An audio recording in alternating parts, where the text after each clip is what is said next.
amalan apa yang bisa saya lakukan buat diri sendiri dan orang tua yang telah meninggal agar diringankan atau dijauh dari azab kubur? Apakah azab kubur itu kekal buat kaum muslimin? Sebenarnya bukan hanya meringankan, bisa dihilangkan azab kubur itu.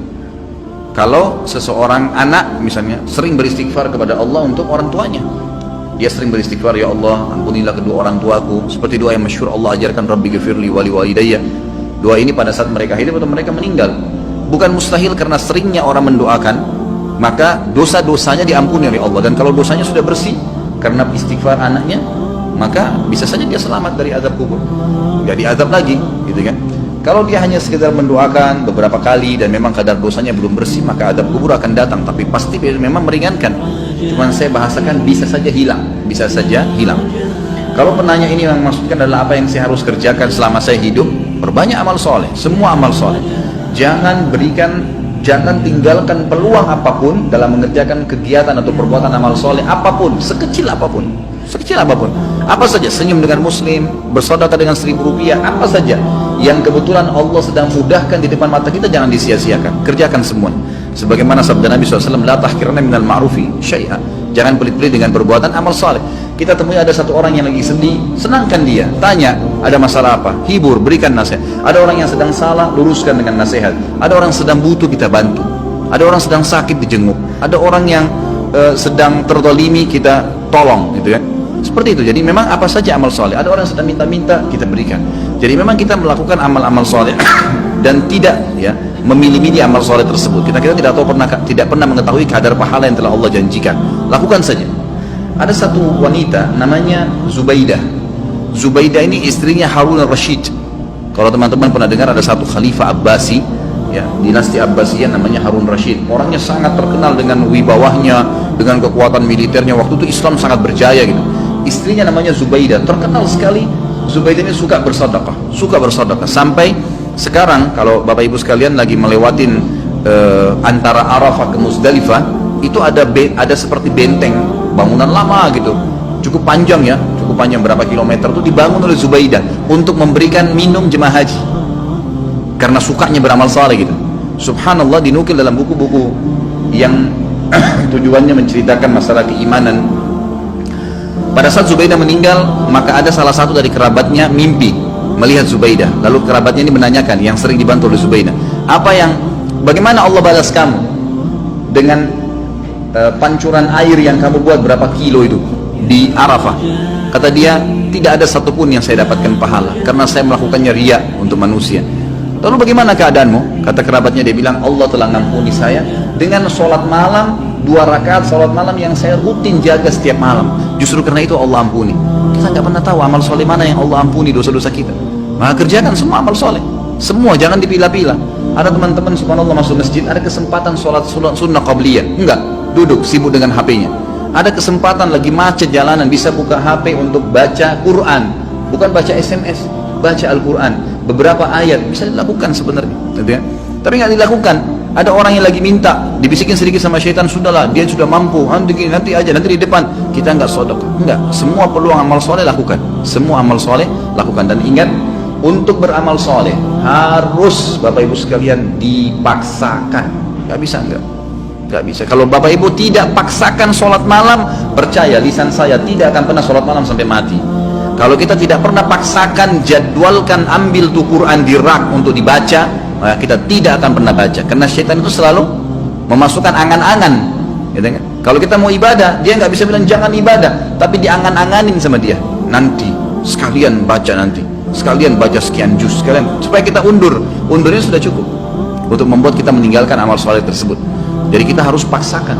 Allah mengatakan dalam Al-Quran, a'udzubillahi minasyaitonirrajim, walladzina jahadu fina lanahdiyannahum subulana. Orang-orang yang memaksakan diri untuk menempuh jalan-jalan kami, maksudnya perintah-perintah kami, mengerjakan kewajiban yang sunnah, semua dijadwalin sama dia, dipaksakan diri, kami akan pandu dia menuju ke jalan-jalan kami. Kalau kita nggak paksain, nggak bakal bisa. Paksain, jadwalin, ya, ajak keluarga, ajak istri, ajak anak, harus, nggak bisa nggak.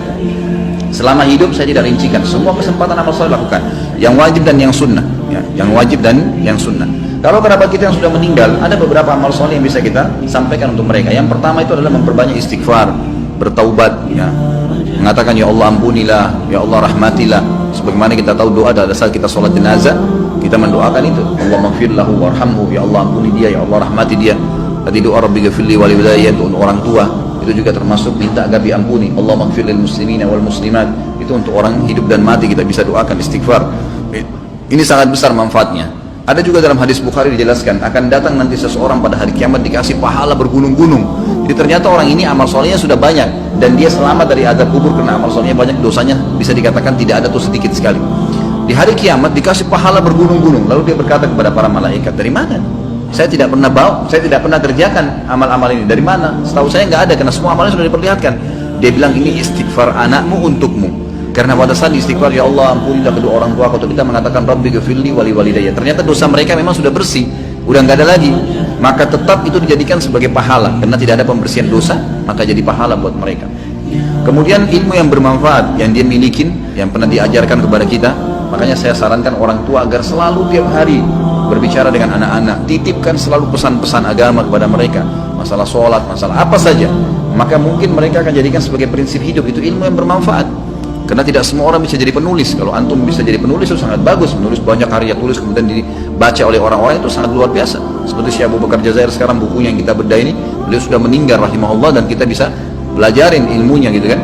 Tapi kalau tidak, maka apa saja. Termasuk ulama mengatakan kalau seorang ibu mengajarkan anaknya cara masak dan dia praktekin dalam hidupnya, itu ilmu yang bermanfaat. Seorang ayah mengajar anaknya untuk ke masjid, laki-laki misalnya, mengajar anak-anak untuk mewajibkan mereka untuk pakai jilbab, lalu jadi prinsip hidup mereka, itu semua ilmu yang bermanfaat. Itu semua ilmu yang bermanfaat. Kemudian sedekah jariyah yang ketiga, sedekah yang berjalan terus, ya, program-program perbaiki masjid, ya, rumah anak yatim.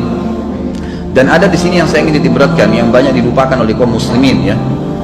Kita masih jarang sekali berpikir untuk membiayai para dai-dai dan ulama-ulama kita.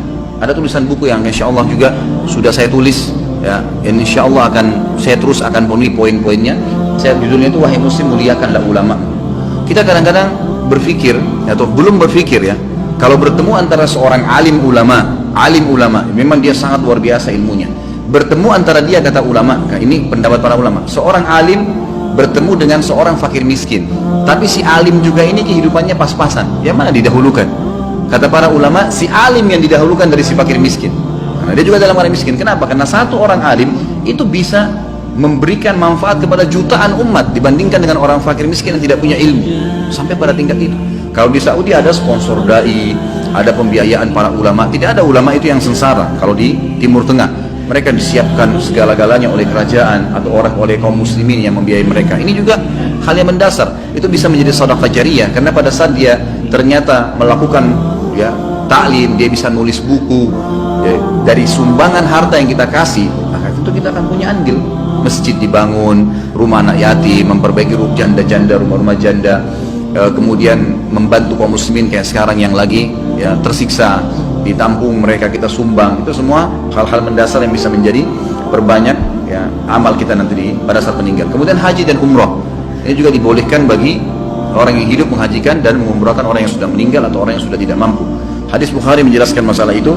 Seseorang datang kepada Nabi SAW berkata, ya Rasulullah, sungguh ya Rasulullah, orang tua saya, ayah saya sudah tidak mampu mengadakan perjalanan haji, umrah, bahkan musafir, tapi masih hidup, sudah tua sekali nggak mampu. Apakah boleh saya haji dan umrah untuknya? Kata Nabi SAW, umrah dan hajilah untuknya. Berarti orang tidak mampu boleh.